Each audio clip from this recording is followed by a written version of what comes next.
Ooh wee. Do you hear that good old bubbling?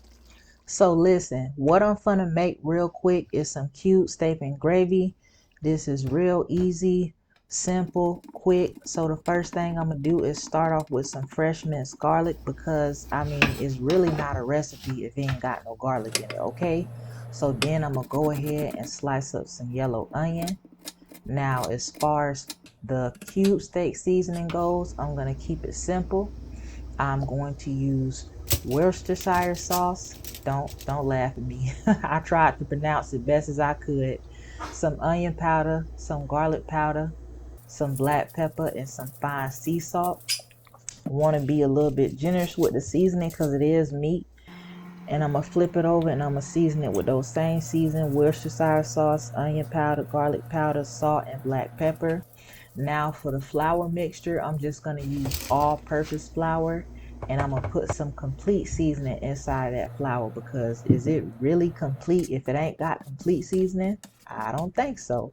So I'm going to mix that up real good and then I'm going to go ahead and drop that cube steak in there and let the cube steak get nice and coated on both sides. So in a pan on medium high heat, I'm going to drop some cooking oil in there. Whatever cooking oil you want to use, that's fine. And I'm going to let it sear for about a minute and a half to 2 minutes max on each side. This cube steak is going to finish cooking inside its gravy, so we don't need to cook it for too long. Then I'm going to go ahead and saute that onion and that garlic for about a minute and a half to 2 minutes. Then I'm going to drop that same flour mixture in there to create the gravy. Then I'm going to add 3 cups of beef broth in there. Now you can use chicken, you can use vegetable, you can use beef. I use beef because that's what I had. Now once that comes to a boil, I'm going to go ahead and add that cube steak in there.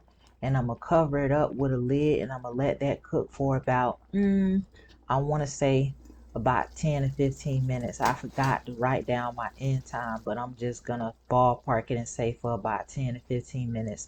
And once it's ready, this is what it should look like. Look at that. That good old but you know it's gonna be good when it go to bubbling like that. So I'm gonna go ahead and plate this.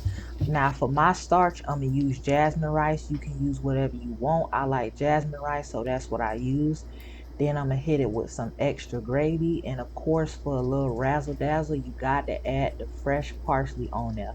For all of y'all who say parsley don't go on everything, yes it do. I'm here to tell you it does.